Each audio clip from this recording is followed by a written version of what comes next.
com esse bate-papo com a Evelyn Bastos, rainha da bateria, ela que já foi homenageada na Câmara de Vereadores, ativista política, feminista, e que vem aí despontando e mostrando essa importância de se discutir o carnaval, né, a profundidade da cultura, nossas raízes, nossa ancestralidade, mostrar a importância da mulher nessa luta, num país, na verdade, num ambiente extremamente machista, e mostrar principalmente o conteúdo, né, de que samba também além de cultura, é política.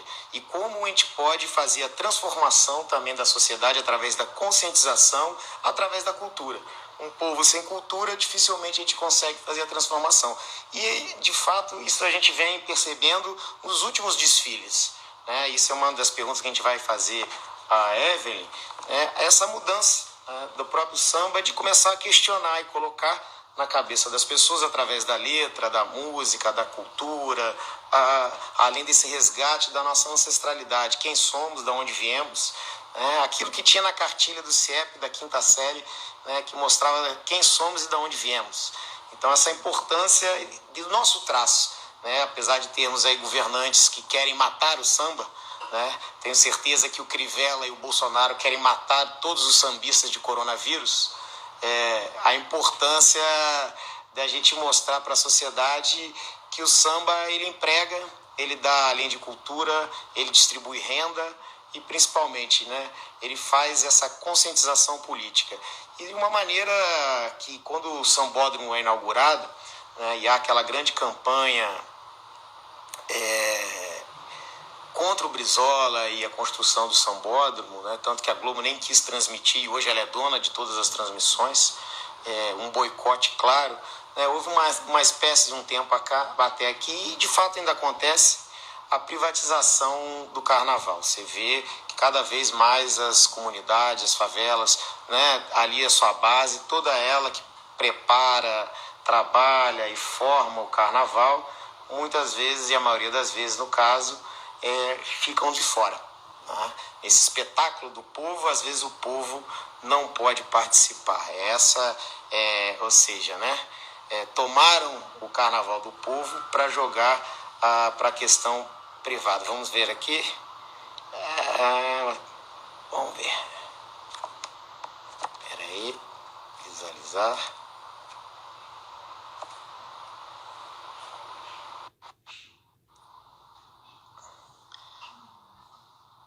Para que a gente possa hoje, a Evelyn está entrando, fazer esse debate profundo, né, das transformações do carnaval. A gente tem uma prefeitura que um prefeito, pela primeira vez na história, não participa do carnaval, e principalmente começa a fazer boicote ao carnaval.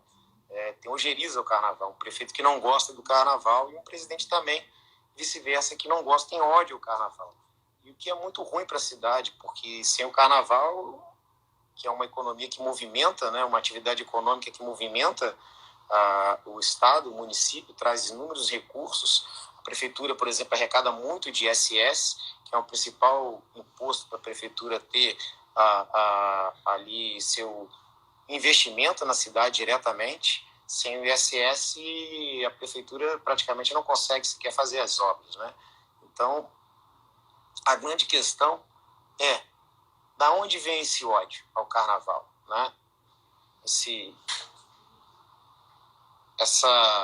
preconceito, né? A nossa cultura, essa mistura que se deu no país, né? Do europeu, do africano e do índio. Essa mistura que deu o povo brasileiro, né? Que é a nossa origem, na religião, essa mistura inclusive da religião. Você vê, tem santos da Igreja Católica que se misturam com a Umbanda, com o Candomblé. Você tem São Jorge, você tem Cosme e Damião. Então você traduz inclusive na comida, o quiabo e a galinha, e juntamos aqui, fizemos um excelente prato. Minas Gerais, né, na verdade. Frango com quiabo, né? Então a galinha veio da Europa e o quiabo veio da África do Sul. Essa maravilha de comida. Então, essa grande questão é a Mangueira, que vem trazendo inúmeros enredos questionando politicamente, sendo palco, né? Ela que já homenageou Marielle Franco, veio com Favela Pega a Visão, não tem futuro sem partilha, ou seja, um enredo marxista socialista, né? Ou seja, de divisão de renda. Então, isso gera um impacto, né, cada vez mais e faz as pessoas, principalmente, refletirem, né? Que país nós queremos, que sociedade nós queremos viver, como nós queremos o país, o Brasil daqui a 20, 30 anos, e principalmente o Rio de Janeiro, essa cidade cercada por favelas, e que precisamos urgentemente, né, olhar e resolver essa questão, principalmente como vamos combater o coronavírus se estamos cheios de esgoto a céu aberto em tudo que é comunidade, sem água. Como é que as pessoas vão fazer higienização sem água? Sem emprego, cada vez mais precarizado diante de uma reforma do trabalho, uma reforma trabalhista que prometia resgatar emprego e, na verdade, pelo contrário, precarizou ainda mais. Basta ver as filas enormes no país inteiro hoje para receber ali R$600. Você vê que para o auxílio dos bancos, em 5 dias, estava na conta dos banqueiros. O trabalhador aí está há mais de um mês para tentar receber uma pequena ajuda para que ele possa sobreviver o mês inteiro e manter o isolamento social e não colapsar o sistema de saúde, né? Agora sim.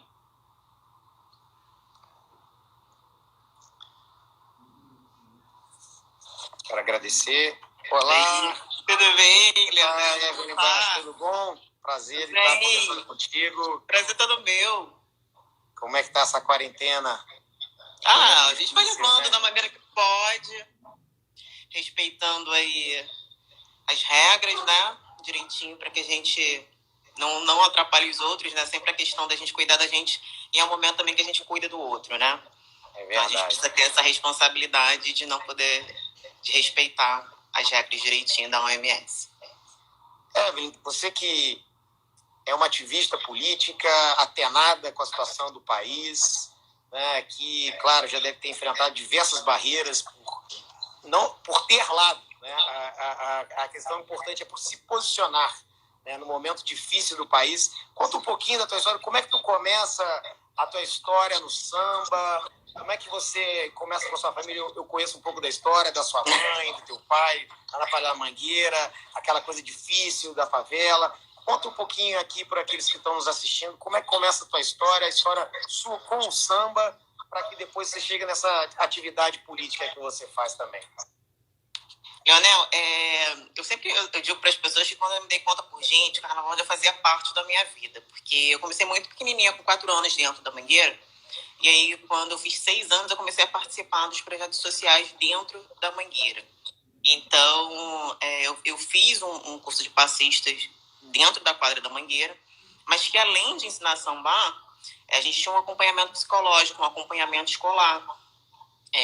Então isso agregava muito para nós, né, para crianças e adolescentes que fora desse período carnavalístico também continuavam dentro da escola de samba, e tinha esse vínculo pessoal e festivo, que é o que o carnaval nos proporciona.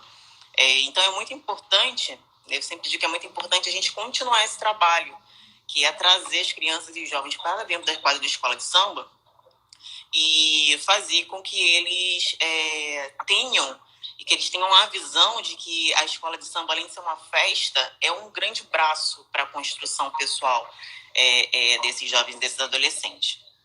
E eu tive todo esse suporte da Mangueira. E minha mãe sempre me incentivou muito a estudar, porque a minha família, né, na minha família, ninguém teve essa oportunidade de estudar, a oportunidade de estar dentro de uma faculdade. Então, a minha mãe sempre me incentivou muito a estudar. E a gente tinha também, que é muito, muito comum, a questão dentro da minha casa, que meu pai saiu de casa e minha mãe teve que ser mãe e pai ao mesmo tempo, né? E isso é muito comum. Então, muito comum, foi muito comum. Foi tudo muito difícil, mas que, como eu sempre digo, o povo favelado, o povo da favela, ele carrega muito a resiliência nas costas de uma forma muito bonita.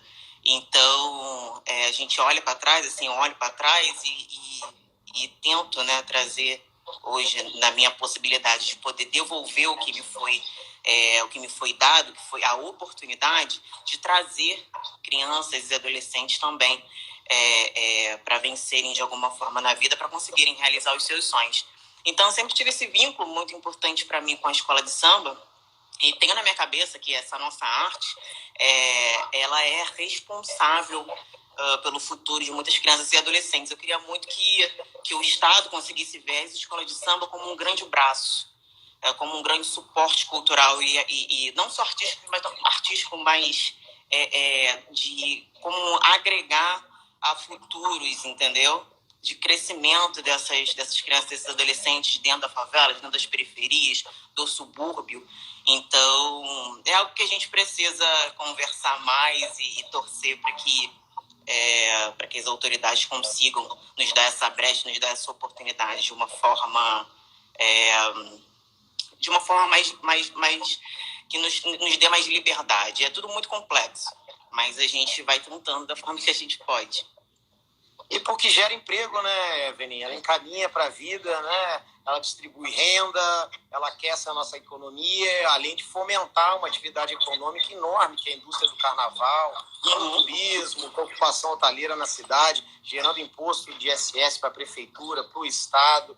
Então, fala um pouco dessa formação, como você teve essa oportunidade na Mangueira, como surge ali essa escola tradicional, que eu acho que amanhã faz aniversário, se eu não me engano. Faz, 92 anos. 92 anos. Olha aí, de muita luta, né? A escola do meu coração também gosto muito da Mangueira.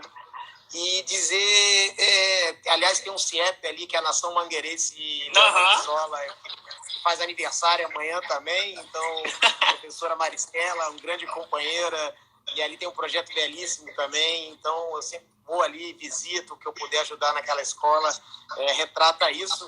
E como é que começa explica um pouco como é que é a parte do samba, a parte das escolas de samba na favela, como uma oportunidade, como você teve oportunidade, uma parte que o samba, uma hora foi meio que privatizado, as escolas de samba não beneficiavam muito os moradores da comunidade, só na preparação, na mão de obra, mas na hora da avenida se sempre via uma espécie de uma privatização e não dando espaço muito para aqueles que de fato trabalham dia a dia, o ano todo, para a produção da escola de samba. Como é que é as oportunidades que são? A Mangueira te ofertou oportunidade, ela formando mão de obra. Fala um pouquinho desse processo também. Então, Leonel, eu acho que isso também é muito particular de cada escola de samba, né? Eu posso falar isso dentro da Mangueira porque eu vejo todo o processo até o carnaval. Então, assim, a escola de samba Mangueira, a gente tem muita oportunidade. Eu costumo dizer que a Mangueira é uma escola de samba que ela é como a energia, né? De dentro para fora.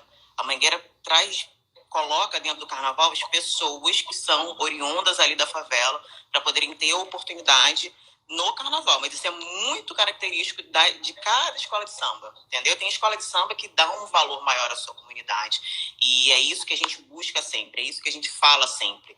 Porque é uma cultura, né, onde a gente deve respeitar a nossa ancestralidade, a gente deve respeitar a nossa história. Então, trazer pessoas que são oriundas do seu lugar para poder fazer o carnaval é a gente respeitar a nossa ancestralidade, a gente respeitar a nossa história.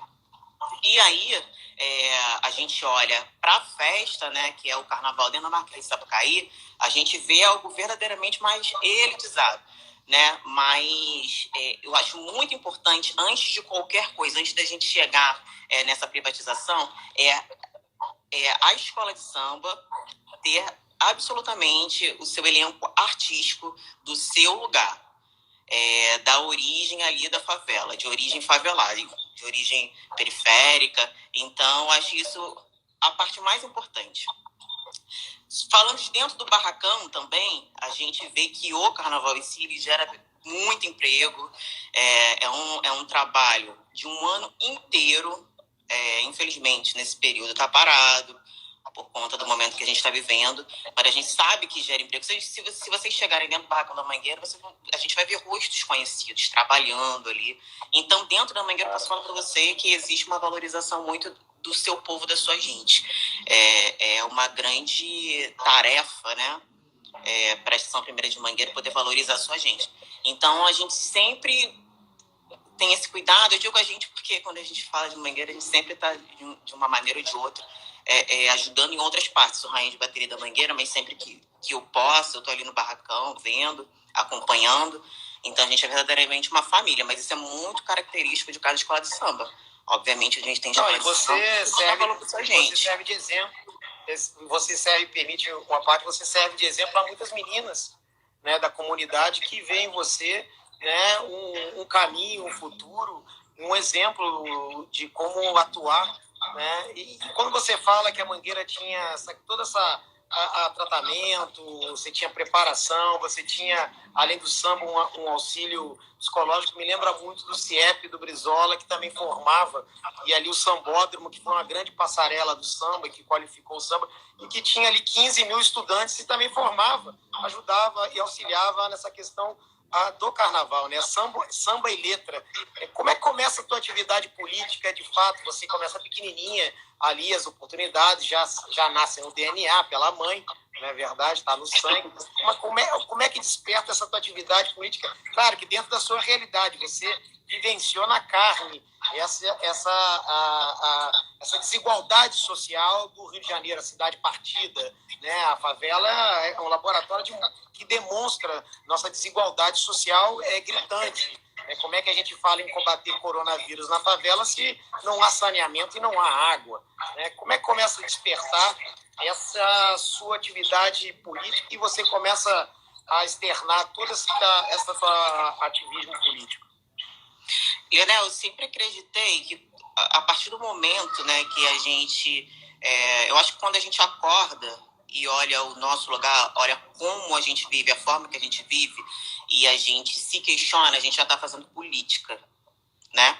Então, a partir do momento que eu fui convidada para ser rainha de bateria da Mangueira pelo presidente da gestão, com o intuito de valorizar as raízes mangueirenses, eu me perguntei de que forma eu poderia fazer isso, podendo trazer um olhar das pessoas, não só da mulher que está ali na frente da bateria, numa visão do sexismo, mas podendo dar voz a tantas outras mulheres de dentro da favela, nas suas questões, nos seus problemas, nos seus caos. E aí eu entrei na UERJ em 2013 e tinha um movimento muito grande dentro da UERJ e eu me interessei muito. E aí eu comecei a participar.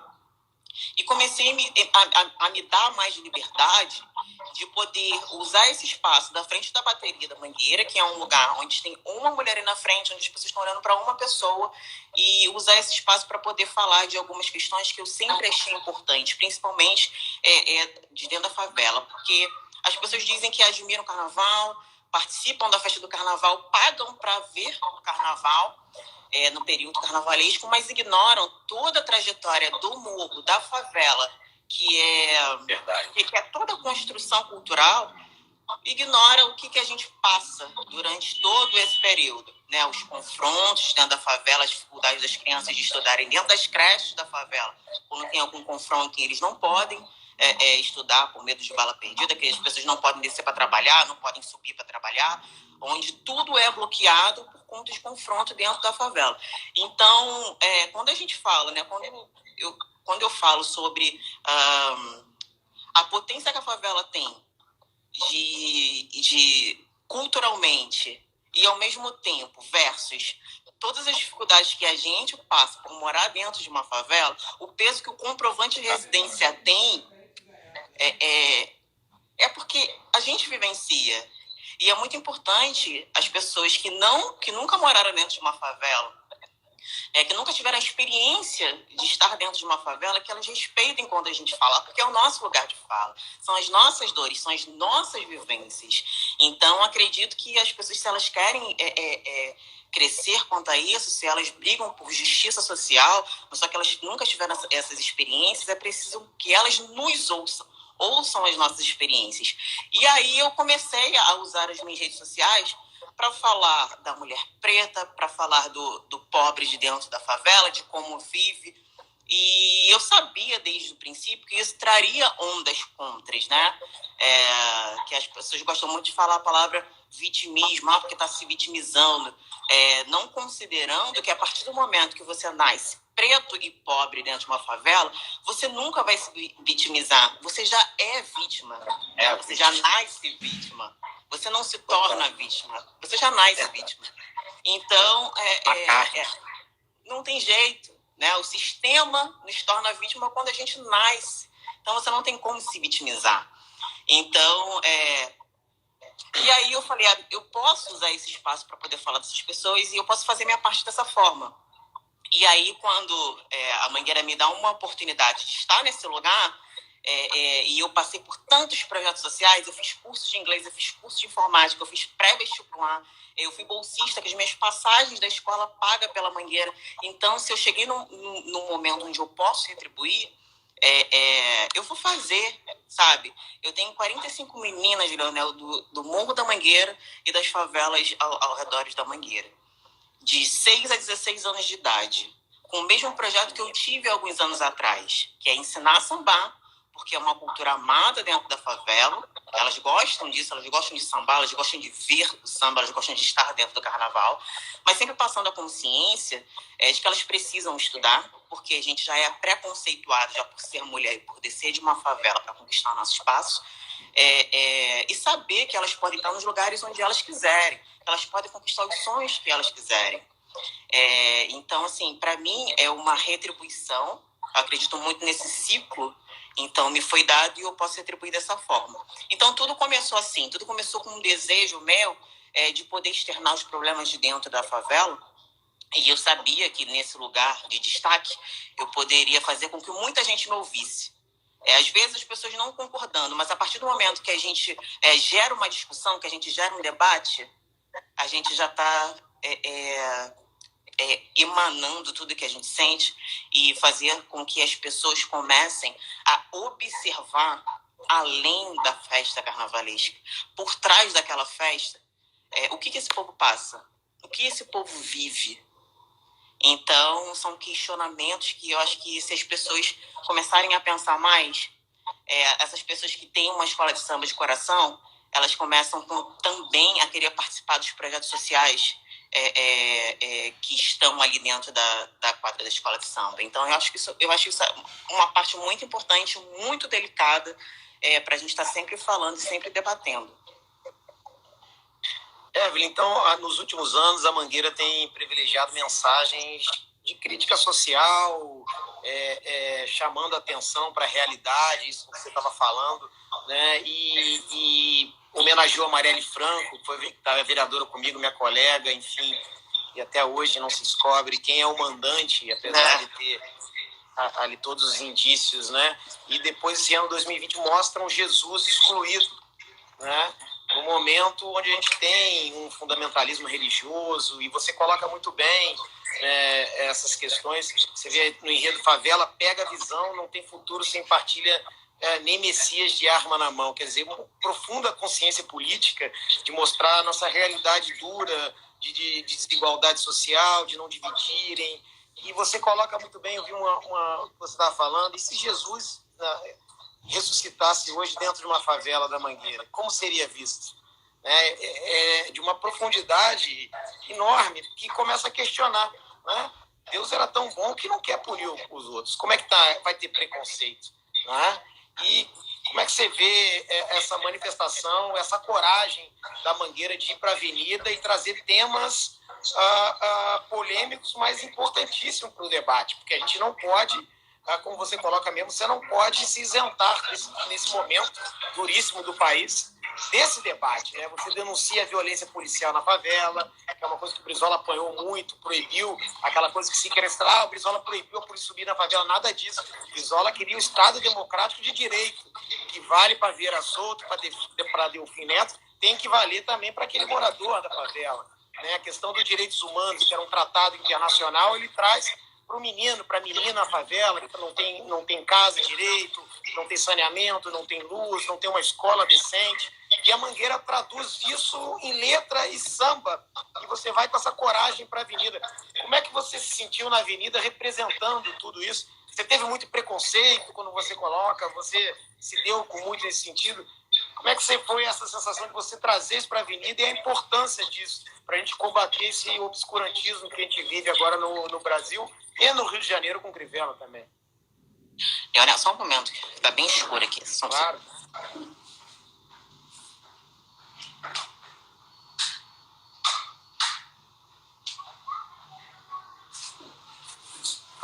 Pronto.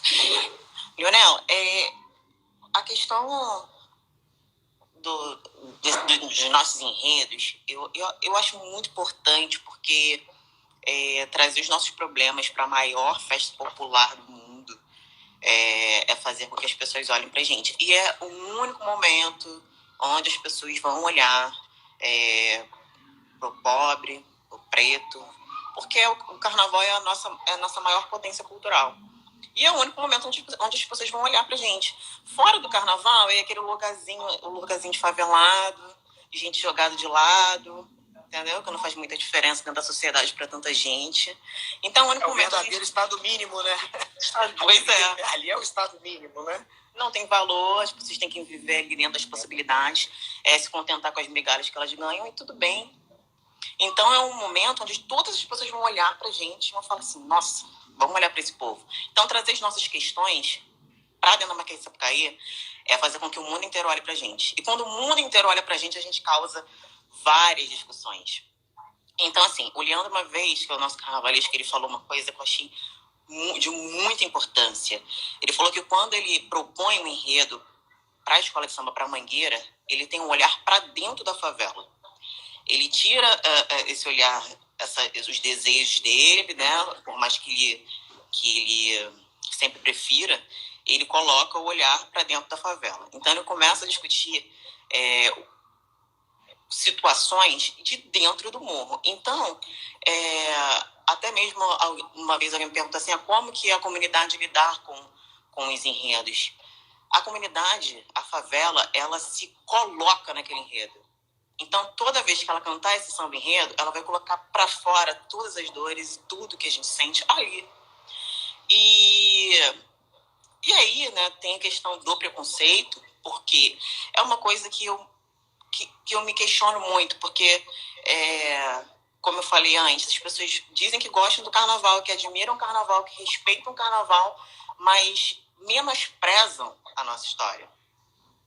Porque falam que quando a gente lê, não precisa falar sobre isso. Por que a gente não precisa falar? A gente precisa falar de tantas outras coisas que colocam a gente lá no rabo da sociedade, na pior parte da sociedade. Então, o que a gente não tem que falar? Então, é uma situação assim, que causa muito preconceito, principalmente esse enredo de 2020, né? O enredo de 2019... que foi até quando a gente citou a Marielle, a gente sofreu muito preconceito, a gente tomou muita porrada de muita gente, enfim, mas a gente conseguia, né, debater. Esse ano, a gente colocou um adendo muito importante que toca no pessoal de cada um, que é a religião de cada um. E a gente sabe que a intolerância religiosa é algo muito grande. Então, assim, o que eu representei, que foi um Jesus mulher preta, por incrível que pareça, afetou muita gente, né? Principalmente da igreja evangélica. Então, assim, eu sofri muitos ataques até hoje. Eu recebo uma mensagem ou outra, entendeu? Mas eu estava preparada para isso. Eu me preparei para receber esse tipo de crítica. Porque quando a gente se propõe a estar de um lado, né, a gente precisa lidar com os ataques do outro lado, né? A gente tem que se preparar para isso. Então, mas assim, eu não ligo para nenhum tipo de crítica e acredito, né, que a Estação Primeira de Mangueira, ela tem essa responsabilidade de trazer para o carnaval as questões sociais, sim, do morro, da favela. Então, eu lidei em todo esse processo de uma forma muito positiva e não de uma forma negativa. Então, eu queria que todos os anos fosse uma crítica social, mas não dá para ser assim. Mas se fosse assim, eu ficaria muito satisfeita. Fala um pouquinho dos seus projetos sociais. Você que tem um belíssimo projeto, um morador de rua, e fala um pouquinho desse projeto para que as pessoas aqui vejam que é necessário, uma população invisível, né, que não está no cenário e as pessoas, a maioria das vezes, ignoram. E é um problema drástico no nosso país, que tem aumentado cada vez mais. O Rio de Janeiro tem uma população muito grande de moradores de rua e que estão à margem da sociedade, sem direito, sem lei, sem nada. Fala um pouquinho do teu trabalho.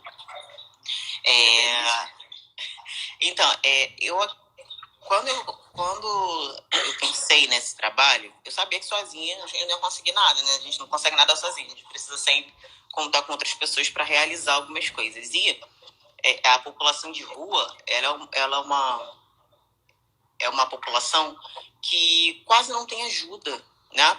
Por muitas coisas, principalmente pelo preconceito. As pessoas, elas têm medo de chegar perto de um morador de rua, elas têm medo de dar atenção para um morador de rua. Então é uma classe muito esquecida, né? Verdadeiramente invisível para muita gente, né? Quantas vezes as pessoas passam na rua e nem olham para o lado, e sabendo que tem um morador de rua ali, sabendo de todas as necessidades deles.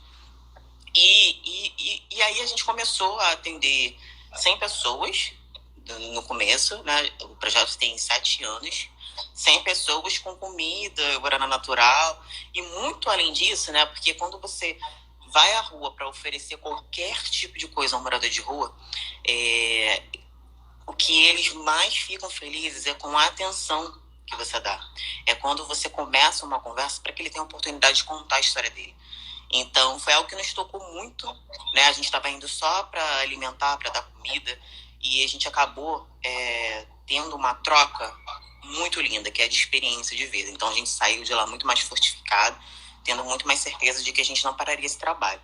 Graças a Deus, né, as pessoas, assim, eu até queria aproveitar esse momento aqui para dizer que muita gente diz que quando a gente trabalha com solidariedade, né, quando a gente trabalha com esse tipo de população, a gente não deve expor, né? As pessoas têm essa mania de dizer isso, e eu acredito, né? Eu posso dizer isso com propriedade, porque o nosso projeto só cresceu quando a gente começou a colocar nas redes. As pessoas começaram a participar olhando o que a gente estava fazendo. Então, uma crítica é muito difícil, porque as pessoas precisam entender que antes de qualquer coisa, a questão humanidade ela deve prevalecer. E quantas vezes a gente vê na rede coisas que nos desanimam, a gente vê preconceito, a gente vê racismo, a gente vê agressões. Por que não a gente vê solidariedade e nos incentivar? Né? Então é algo que é uma crítica que só Deus pode fazer. Se é uma autopromoção, uma crítica que só Deus pode fazer, mas ninguém. Né? Nós, como seres humanos, a nossa partilha, a gente dividir com o outro, é a nossa principal missão. Então, a gente começou a crescer a partir daí. E hoje a gente atende 500 pessoas, né? Com água, com kit higiênico. E a gente chegou num momento, né, que é essa pandemia que está acontecendo, que as nossas ações teve que recuar. Não só o nosso grupo, a gente tem um grupo amador, mas como tantos outros grupos, né, no Rio de Janeiro, a gente precisou recuar, porque é uma situação muito difícil. A gente tem um contato, a gente tem aglomeração de moradores de rua, então a gente fica dividido em dois lados. Ou você alimenta essas pessoas que não têm o que comer, ou vocês colocam elas ali de frente para o risco de hoje pegar essa doença e de uma forma muito rápida disseminar essa doença. Então, a gente chegou no momento onde a gente reduziu as distribuições e num ponto muito importante, porque esses moradores de rua, a maioria deles, eles têm a renda com reciclagem. E nesse período, eles perderam a renda deles com a reciclagem. Então, eles não têm mais os R$2 para ir num restaurante popular para comer. Eles não estão tendo mais. E aí, não tá tendo, porque eles perderam a renda que eles tinham com a reciclagem nesse período que a gente está passando. E aí a gente, claro, tem outras redes que estão atuando ainda da forma que elas podem, mas está uma situação muito complicada, uma situação muito difícil.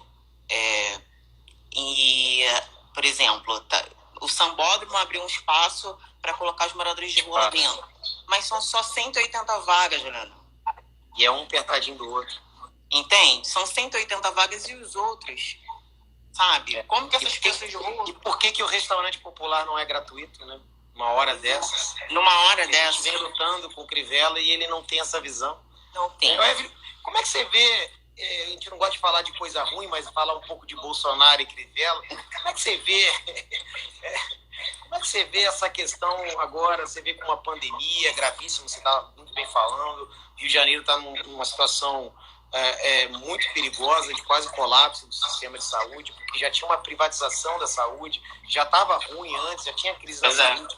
O Crivella já tinha desmontado a atenção básica, que é fazer atenção na favela, as clínicas da família, poderiam, né, os assistentes sociais poderiam estar cuidando das pessoas, pelo menos monitorando, né, já que não tem teste. Como é que você vê essa situação do país, tanto com o Bolsonaro e traduzindo aqui com o Crivella, que é tudo farinha do mesmo saco? Pois a gente vê que o nosso país, ele paga verdadeiramente o preço da desigualdade social, né?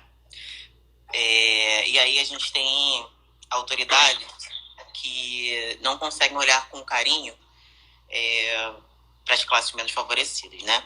E a gente sabe que essas questões de classe, Leonel, elas matam de fome, sempre mataram de fome.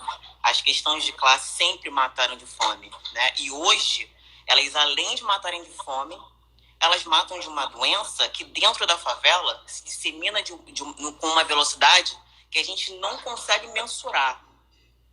Por vários motivos, né? Porque dentro de um condomínio moram 3 pessoas numa casa, 4 pessoas.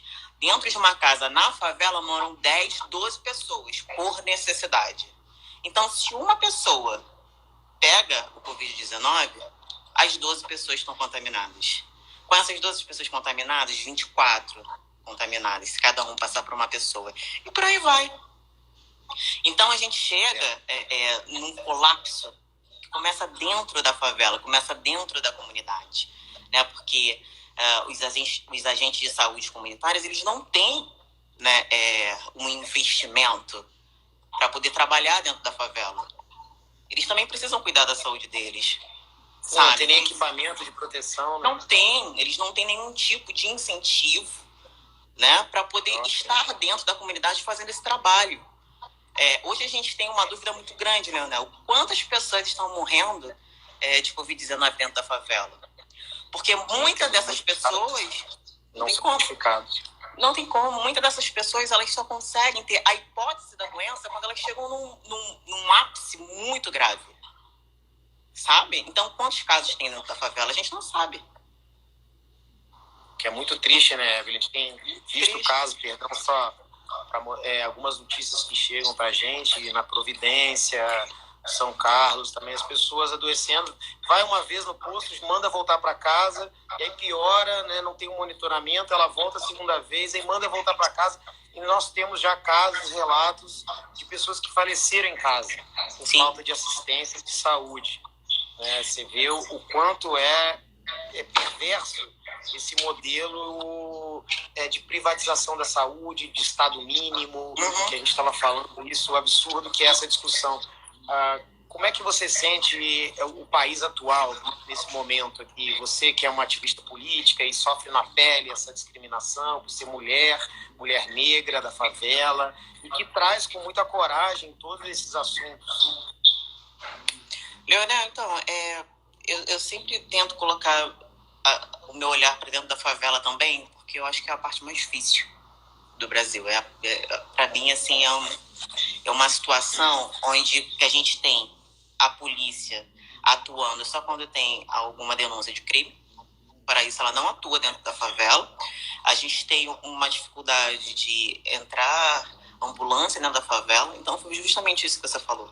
As pessoas morrem e não tem ninguém para poder amparar, para poder cuidar. Não tem. Então sempre foi nós por nós mesmos. Se não tiver o vizinho na favela que te ajuda, você não vai ter ajuda do Estado. Você não tem ajuda. Entende? Então a gente entra numa situação de como, né, que a gente pede cidadania. Né, várias vezes a gente é questionado, porque o povo da favela falta um tanto de cidadania. Como a gente pede cidadania a essas pessoas se elas não são tratadas como cidadãos? Eles não são tratados como cidadãos.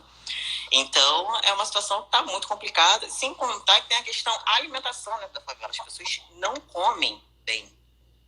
Então, a gente já tem a questão imunidade. Se as pessoas não comem bem, como elas têm uma imunidade para se proteger desse vírus? A gente fez uma campanha agora de cesta básica. A gente está conseguindo atender 750 famílias num período de 3 meses. E as outras famílias? A gente tem 2.000 famílias no Morro da Mangueira que precisam de cesta básica. E a gente só conseguiu ajudar 750 famílias com uma arrecadação muito grande, com um movimento muito grande. E as outras famílias? Como ficam? E é uma cesta básica. A gente sabe que não vai suprir o mês inteiro. Entende? Então, são questões muito delicadas que eu achava que as autoridades precisavam ter um olhar mais delicado. Mas como pedir delicadeza a quem não tem delicadeza? Né? A gente está com representantes aí verdadeiramente de sentar e chorar. Né? Eu vejo essa situação como algo de ser pensado e fazer com que as pessoas também pensem, que elas reflitam e saber que no momento que a gente chegou, a gente precisa de gente que lidera, né? A gente precisa de gente que tome frente de todas as situações, né? E num país continental como a gente tem, a gente precisa de um líder que seja punho firme. E como é que a gente faz? Como é que você acha que pode enfrentar, Evelyn, esse obscurantismo do governo federal, do Crivella, terra plana, enfim, chega a ser até absurdo, contra as universidades, que a universidade pública, você que é da universidade pública, da UERJ, essa universidade importantíssima para a cidade, para o estado do Rio de Janeiro, formar a cultura, formar a ciência, né? E, aliás, justamente as universidades que estão trabalhando para combater essa pandemia. A USP agora acabou de fazer um respirador que custa muito baixo, custo baixo, para que a gente possa salvar vidas, né? E o governo fica naquela luta, antro de maconheiro, antro de balbúrdia, e as universidades que vão salvar a população. A gente tem pesquisa de remédio, de mecanismos para combater o coronavírus. O que você acha? Como é que a gente combate esse obscurantismo e racismo do governo, que são um governo racista, de classe, pode é claro isso, no discurso e na prática, não é verdade? Como é que você acha que possa combater isso junto com o samba e com as escolas de samba que você coloca muito bem no seu ativismo? Como é que você acha que a gente consegue combater esse obscurantismo e esse racismo? Eu acho que principalmente, Leonel, não parando. Né? Eu acho que não parar é a primeira coisa que a gente precisa fazer. A gente precisa continuar falando, a gente precisa continuar fazendo, a gente precisa continuar expondo tudo que acontece para que a gente não pare. Não parar é a principal questão. O que os ataques que a gente sofreu da presidência, né, das faculdades públicas, a gente vê que é algo totalmente direcionado, é algo totalmente pessoal, né? Porque a gente sabe que os ativismos dentro da faculdade é muito potente, porque são gente muito inteligente, que sabem o que querem e que lutam absolutamente por uma igualdade social. Então, isso fere diretamente a ideologia do atual presidente. Então, a gente sabe que é um xingamento pessoal, né? Portanto, que a gente viu aí várias manifestações dos estudantes, né? De muita força, né? Sabendo o que eles estão falando, sabendo o que eles defendem.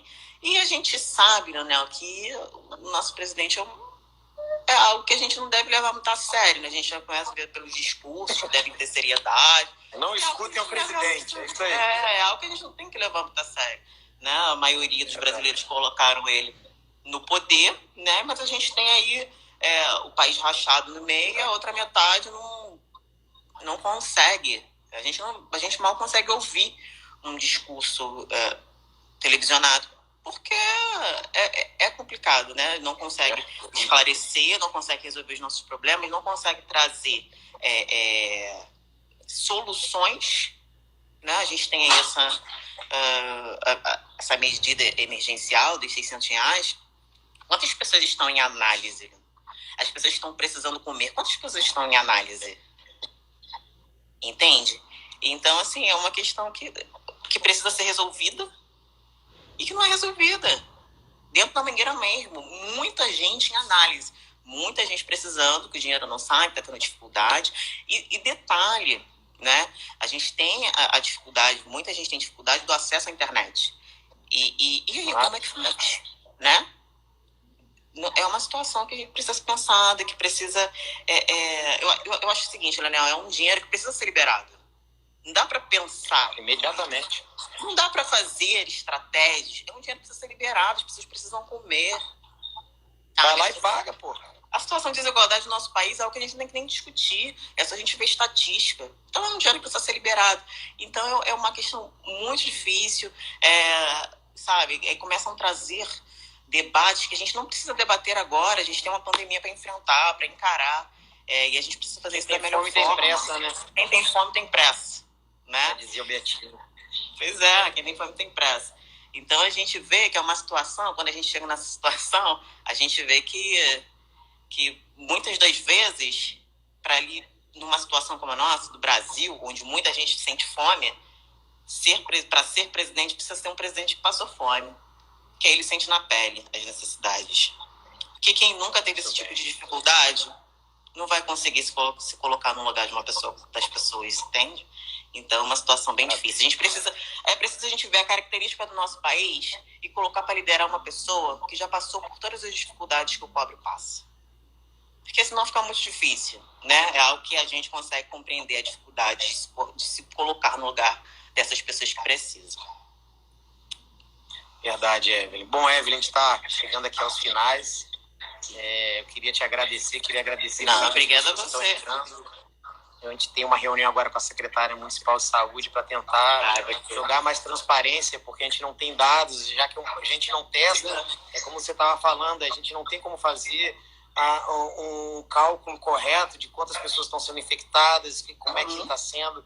Então, realmente, esse atraso do país, essa negação de atender a população tem custado muito alto. Então, Evelyn, eu quero te agradecer muito por essa conversa nossa. Quero te parabenizar pela tua luta, por esse exemplo de mulher que está à frente desse processo. Queria que tu deixasse a tua mensagem final aqui para os que estão ouvindo e estão nos vendo nesse momento. Deixa o seu recado final. Desde já, quero te agradecer de coração pela oportunidade de ter conversar contigo. Primeiramente, obrigada a você, Leonel. Obrigada por sempre estar nos dando essa oportunidade de falar, de trazer os nossos problemas para que a gente possa debater. E essa oportunidade é de suma importância, né, para que a gente possa dar passos cada vez mais largos. A mensagem, né, que eu queria desejar assim, para todas as pessoas que estão nos assistindo, que estão nos vendo, primeiramente queria agradecer por estar aqui com a gente, nos ouvindo, mandando uma mensagem e dizer que é muito importante a gente ter uma consciência de que quando a gente pode ajudar, né, porque pelo mínimo que seja a gente pode ajudar a uma pessoa, e a gente nunca pode pensar que a nossa ajuda é tão pouca que não possa fazer diferença, porque se cada um de nós ajudar uma pessoa, se cada um de nós matar a fome em um dia de uma pessoa, as dores dessa pessoa vai diminuir. Então a gente precisa entender que o nosso mínimo é muito grande, e a gente está passando por um momento onde cuidar do outro está sendo a nossa grande prova. E eu queria desejar a todos vocês coragem, principalmente, para poder ajudar outra pessoa, porque eu sei como a gente fica fragilizado num momento como esse, mas ajudar, no mínimo que seja, da forma que seja, sabe? E ter essa consciência que o partilhar faz muita diferença. É a grande diferença. Então, eu queria deixar essa mensagem de solidariedade a vocês, dizer a vocês que o mínimo que vocês podem ajudar é muito para uma pessoa que esteja precisando, que esteja necessitada, e desejar que vocês se cuidem, que vocês tenham responsabilidade com vocês e com as outras pessoas. É um momento muito delicado. A gente tem uma liderança que não nos dá segurança alguma, então a gente precisa fazer a nossa parte. A gente precisa ter responsabilidade nesse momento. Eu queria desejar um beijo muito grande para o Leonel,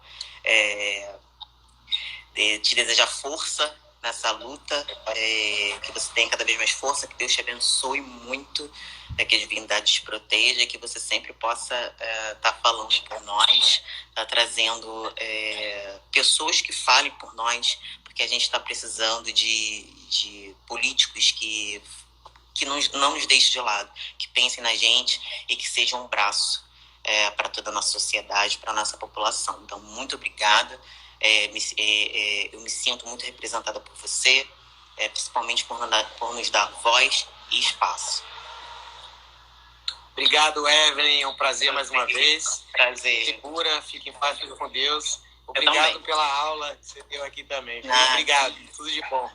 Fica com Deus. Tchau, tchau. A todos aí, muito obrigado.